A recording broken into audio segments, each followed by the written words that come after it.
Hello everybody. On the 15th or 16th of July, depending where in the world you live, we have a new moon at 23 degrees and 14 minutes of Cancer. So not only are the Sun and Moon in Cancer, we've also got Mercury and Mars conjunct in Cancer as well. So this, when we get a lot of water going on in the elements, it means the emotions are going to be running high. Feelings are going to be coming out, especially when Mercury and Mars come together. This is a tendency to speak out. But not only do we have that, they are opposite to Pluto.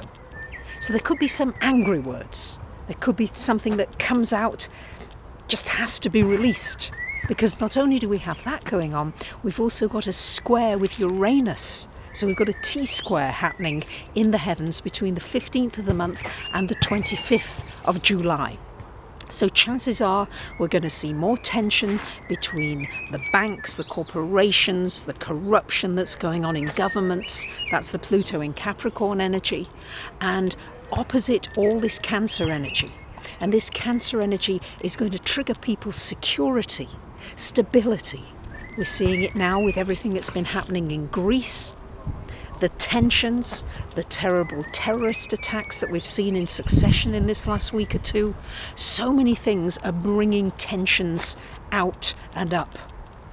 And with Uranus in the mix, chances are many of you are going to maybe have a wake-up call to how you're dealing with emotions, how you're dealing with relationships. Maybe you're in too much drama. Maybe there's a wake-up call to say, hey, look, let's bring some balance here in my relationships. Because water, when we have too much water, we have destruction, we have floods, we have drowning. When we have too little water, maybe there's not enough emotion being expressed in your life, and maybe there's a wake-up call here for this new moon for you to express more, then we get wildfires, we get droughts, we get crops dying. So we need there to be a balance, and chances are things are definitely going to get stirred up at the time of this new moon. I'm always reminded as well with this moon, this energy of the new moon and the Pluto energy going on opposite Mars, reminds me a little bit of my dad. My dad had lots of Cancer planets in his chart. And whenever my mum and dad had an argument, he would always say, oh, you've chipped away a piece of my heart. And this is really difficult to deal with. It's a very manipulative way of stopping anybody from really speaking to you and sharing emotions. So maybe it's time to look at, who's manipulating you? Are you being manipulative? This Uranus could well just wake things up, stir up the pot a little. The nice aspect that we've got at the time of this new moon is that it's trine to Saturn retrograde. So there's a great possibility that, especially with Venus going retrograde as well towards the end of the month and through till 6th of September, chances are maybe some relationships from your past will come back. They could be coming back for some healing. Maybe you'll find a resolution to a situation. Or it could be just people you've not seen for a long time. It's already happening for me. I've got in touch with two friends I've not seen in over a decade, and it's so lovely to be back in touch with them. So it's an opportunity with that Saturn trine to the Sun and Moon for understanding, for empathy, for tuning into other people's feelings. That's going to be a great opportunity for healing energy as well during the time of the new moon. And let's remember, it's new beginnings.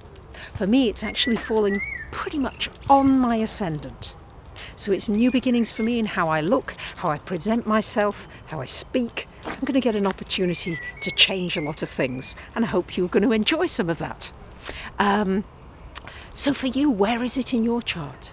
Is it new beginnings in your second house, new opportunities financially? Or maybe a new opportunity to value yourself more? Is it in your third house? Is it an opportunity to learn something new? Or your fourth, you be moving. Or your 10th house, a new opportunity in your career.